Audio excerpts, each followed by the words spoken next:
ओहो, ये कैसे मिस हो गया? निशात मिल भी मिस हो गया। अगर आपकी अपने कारोबार में मसरूफ रहते हैं और आपको स्क्रीन देखने का टाइम नहीं मिलता या फिर मार्केट देखने का टाइम नहीं मिलता, तो फिर परेशान होने की कोई जरूरत नहीं है। आज ही PSMU का प्रीमियम व्हाट्सएप ग्रुप ज्वाइन करें and get fundamental and technical guidance.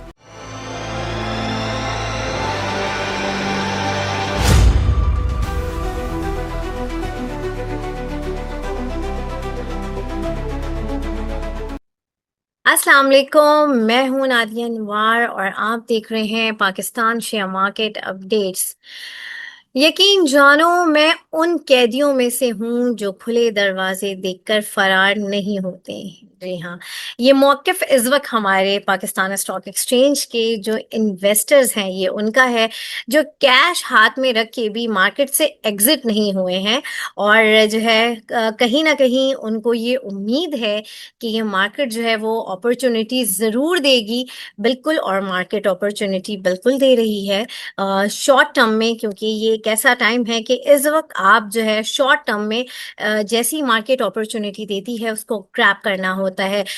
लेकिन इस अपॉर्चुनिटी को ग्रैब करने के लिए आपको काम किस तरह से करना होगा, ये आप जो है किसी एक्सपर्ट के अंडर गाइडेंस ही कर सकते हैं। जी हाँ, और ये एक्सपर्ट गाइडेंस जो है वो आपको दे रहा है PSMU का प्रीमियम ग्रुप। जी हाँ, वहाँ पर हमारे एक्सपर्ट हैं जो कि शॉर्ट टर्म में इस करंट सिनेरियो में जो मार्केट में अपॉर्चुनिटीज़ आती हैं उसमें जो है वो कॉल्स दे रहे होते हैं और शॉर्ट टर्म में वो कॉल्स जो है आप लोग अवेल करते हैं, जिससे जो है आपका जो कैश है जो इस वक्त आपके पास मौजूद है उसको आप किस तरीके से प्रॉपर तरीके से इन्वेस्ट करके जो है उससे मैक्सिमम बेनिफिट हासिल कर सकते हैं।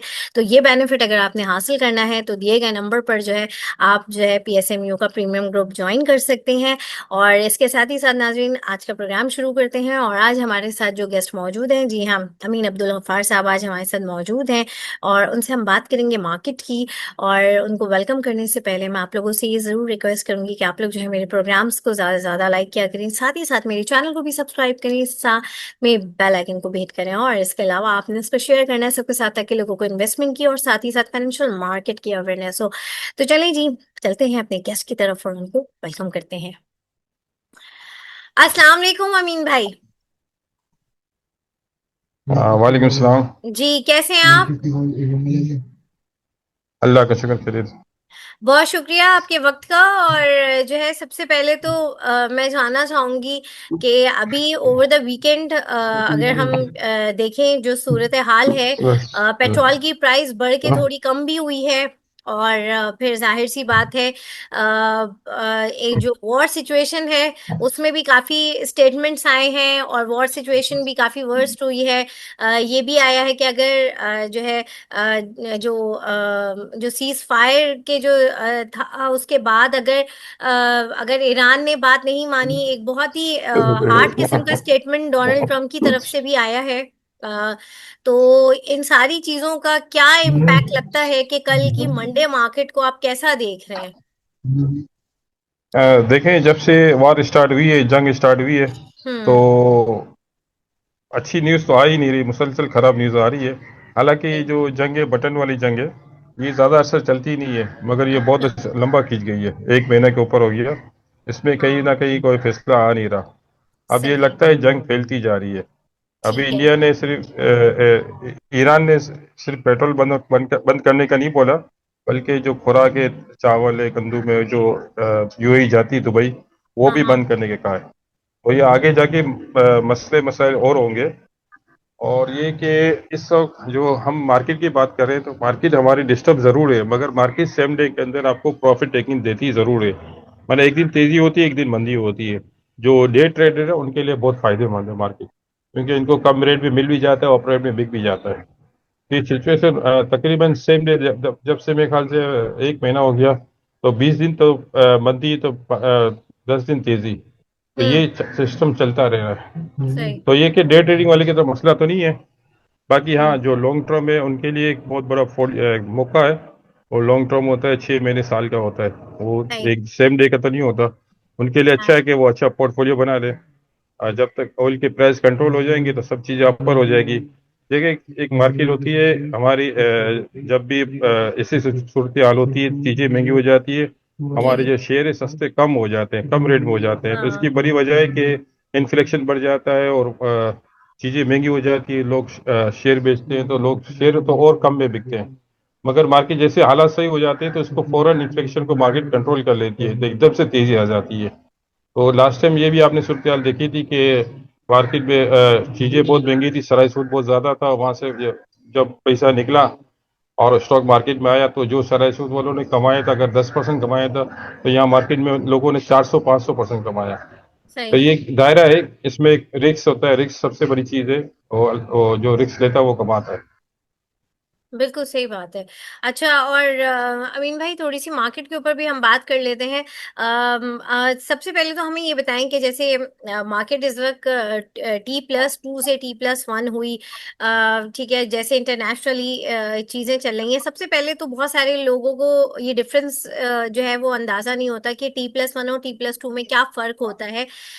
तो थोड़ा-सा ये बताएँ कि इन दोनों में डिफ़रेंस क्या है? और क्या मार्केट वापस T+2 पर जा रही है? कब तक इसे इस चीज़ का इम्प्लीमेंट हो जाएगा?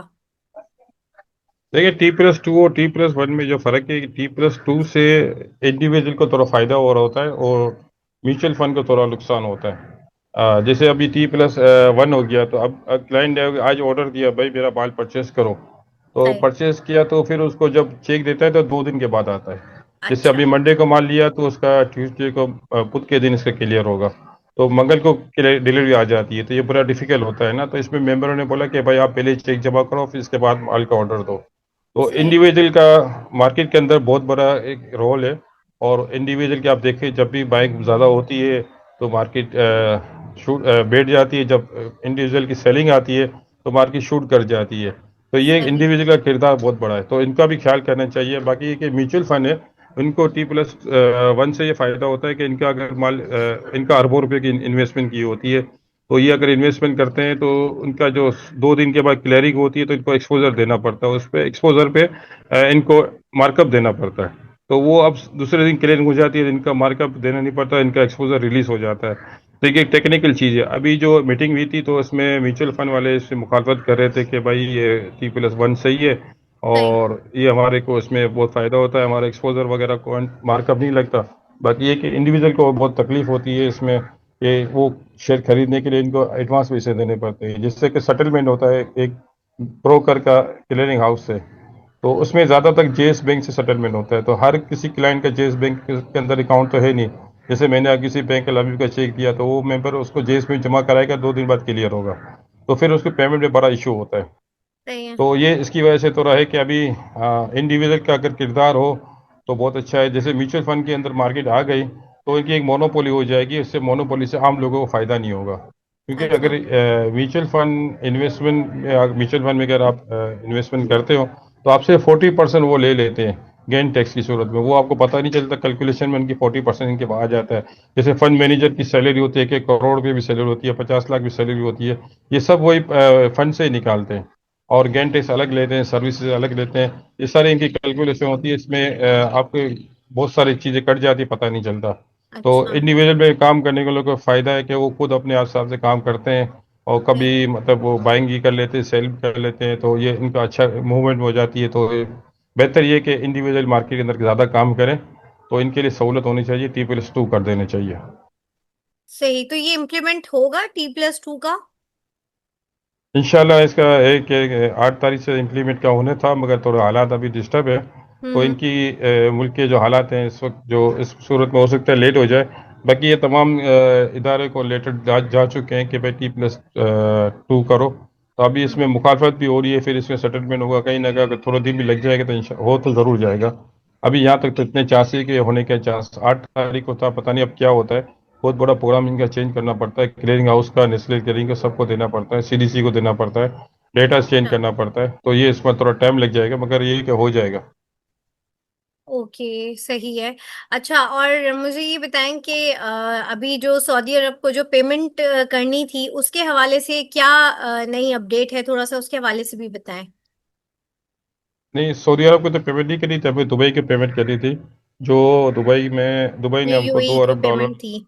हम्म। हाँ जो हाँ दो ये इमरान खान के दौर में पेमेंट इमरान खान ने कर्जा लिया था 2018 के अंदर। वो हमारा कर्जा स्टेट बैंक के अंदर पड़ा हुआ है, रिजर्व बैंक। ये हम्म। एक शो कर रहा है कि हमारी वर्थ ज़्यादा है, जैसे एक्सपोजर होता है इस तरह के शो कर रहा है कि हमारी जो ज़र मुबाल ज़खायर है इसमें 2 अरब या 3.5 अरब जो भी है वो पड़े हुए हैं। इसमें 6% पाकिस्तान इंटरेस्ट इंटरेस्ट रेट देता है, इसमें 6% अच्छा। मार्कअप देता है। देखिए ज़्यादा है, इतनी बड़ी अमाउंट है तो ये, और इसके अलावा ये फिर इनकी मनमानी भी करनी पड़ती है। अगर तो पाकिस्तान तो इजी दे सकता है, थोड़े रिजर्व हमारे कम हो जाएंगे तो ये अगर बटन दबाए तो फिर इनकी फौरन इनकी पेमेंट चली जाएगी।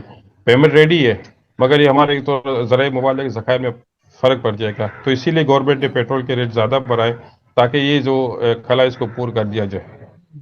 सही। अच्छा। और अभी जो इंटरेस्ट रेट बढ़ने की बात हो रही है, उसके हवाले से ज़रा मुझे बताएं कि क्या लग रहा है, और जो है किन सेक्टर्स में जो है इसका इम्पैक्ट भी पड़ेगा। और सेकेंडली ये कि जो है अभी फिलहाल तो मुझे ये बताएं कि अभी इसका क्या चांसेस हैं, क्या ये बढ़ सकता है, क्योंकि पेट्रोल प्राइस भी थोड़ी सी कम की है जितनी बढ़ाई गई थी।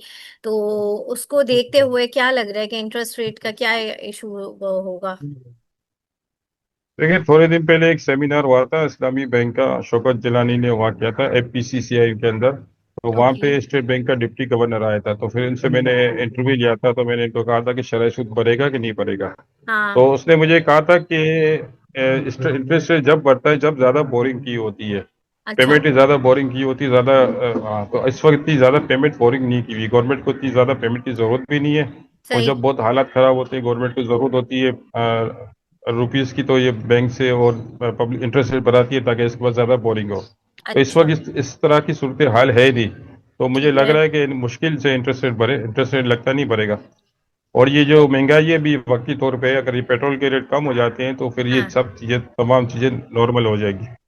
सही है। और इसके अलावा ये कि इंडस अस्पताल का भी बहुत अच्छा वहाँ पे सेमिनार हुआ था।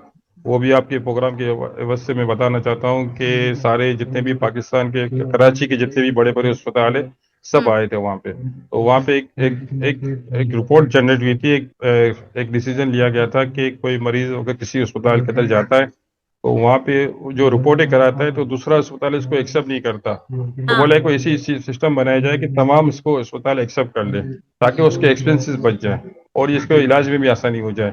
वरना हर जगह पे अपनी नई नई रिपोर्टें बनाता है तो इससे बड़ा इसके अपनी एक्सपेंसिव हो जाता है लेबोरेटरी को और उसको प्रमोट करते हैं ना। हाँ हाँ, दूसरे की लेबोरेटरी प्रमोट की करते। रिपोर्ट को तमाम नहीं इसमें मानते। कराची ठीक के है। बड़े बड़े टॉप के आगा खान है, लियाकत है, सही। जिया जिया अस्पताल है, सब बड़े बड़े अस्पताल वाले आए थे। तो ये सब इसको प्रमोट कर लिया और एक्सेप्ट कर लिया और इंशाल्लाह ये इसमें एक्सपेंसिव कम हो जाएगा। जैसे फार्मेसी सेक्टर में एक बोर कह रहे बहुत बड़ा बूम आ जाता है, एक बहुत बड़ा महंगाई हो जाती है, तो ये थोड़ा कंट्रोल हो जाएगा इसमें। सही। और मुझे ये बताएं कि इस वक्त जो है इन्वेस्टमेंट के हवाले से अमीन भाई कौन से ऐसे जो सेक्टर्स हैं, और उन सेक्टर्स में भी कौन सी ऐसी स्क्रिप्ट्स हैं जिनमें अभी काम किया जा सकता है। जैसे कि आपने कहा कि मार्केट मौका दे रही होती है जाहिर है शॉर्ट टर्म ट्रेडिंग के लिए। तो कौन से ऐसे जो है स्टॉक्स हैं किन सेक्टर्स में, और जो है किस स्ट्रैटेजी के थ्रू जो है इस वक्त काम करना चाहिए, थोड़ा सा बताइए क्या स्ट्रैटेजी होगी, कल की मार्केट की क्या स्ट्रैटेजी होगी, और जो है कौन से स्क्रिप्ट्स हैं जिनमें जो है इस वक्त काम करना चाहिए। देखिए एक तो सबसे बड़ी बात है कि मार्केट में लोग अलग अलग किस्म के काम करते हैं। जो फ्यूचर के अंदर काम करते हैं वो रेडी में काम नहीं करते हैं, तो वो अच्छा। फ्यूचर और लेवरेज के अंदर बिल्कुल काम नहीं करनी चाहिए। इस ओके। वक्त सबसे ज्यादा जो लॉसेस हो रहे हैं उन्हीं को हो रहे हैं, कि फ्यूचर वाले को और लेवरेज वाले को। इनकी वजह से पूरी मार्केट खराब होती है। जब इनका एक्सपोजर आउट होता है तो इनका जो सही। ब्रोकर है वो डाउन लोग तक मार देता है, नीचे बिल्कुल डाउन करके इनके स्क्रिप्ट बेचता है, तो एक मार्केट में एकदम एक पेंडिंग आ जाती है। तो इस ठीक है। सेक्टर दोनों में काम ना करें, ना फ्यूचर के अंदर ना लेवरेज के अंदर। कैश में काम करें, अगर लिक्विडिटी है तो कैश में काम करें, वरना वेट करें अच्छे वक्त का। अगर आपकी आवाज होगी तो अच्छे वक्त में आप कमा लेंगे, अभी आप कमा नहीं सकते। तो ऑयल सेक्टर वगैरह ये अच्छा है, सीमेंट सेक्टर अच्छा है, कुछ कंसल्टेंसी जैसे पीएसएस का भी अच्छा है। पीएसएस का एक इनसाइड इंफॉर्मेशन मेरे को मिली है पाकिस्तान स्टॉक एक्सचेंज के शेयर के बारे में, कि हम्म। इनके अंदर ऑफिस वगैरह को इनका असेट बनाया जाएगा। क्योंकि इसमें एसेट कम है, इनकी जो इनकम होती है वो ट्रेडिंग के ऊपर होती है, और एक्सपेंसेस एडमिन के बहुत ज़्यादा है। तो हम्म। कंट्रोल तो एक्सपेंसेस होते ही नहीं है, मगर के एसेट बनाते हैं ताकि इनकी एक वर्थ बन जाए।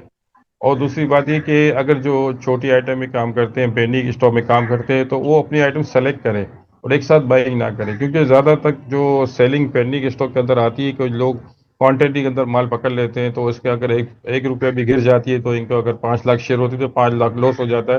तो वो लॉस फील नहीं कर सकती, तो फिर ब्रोकर को उसको डाउन लोड का बांटना पड़ता है। तो पेंडिंग स्टॉक के अंदर आप मजाक खराब हो तो कम रेट में माल लगा दें अपने बाइंग के लिए, तो आपको इसमें अच्छे रेट में माल मिल जाएगा। और फिर मार्केट आपको उससे पेनी स्टॉक के अंदर 15 दिन महीने के अंदर चांस मिलता है। बाकी ये कि ये जो अच्छी स्क्रीप है ब्लू चिप्स आइटम है 100 इंडेक्स वाली, उसमें आपको एक हफ्ते में 2-3 दफा चांस मिलता है आप जाने का।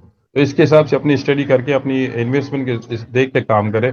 बाकी तो लोग ये कहते हैं कि ये ले लो वो ले लो, मगर ये क्या, लोगों के पास इतनी इन्वेस्टमेंट भी तो इस वक्त है ही नहीं।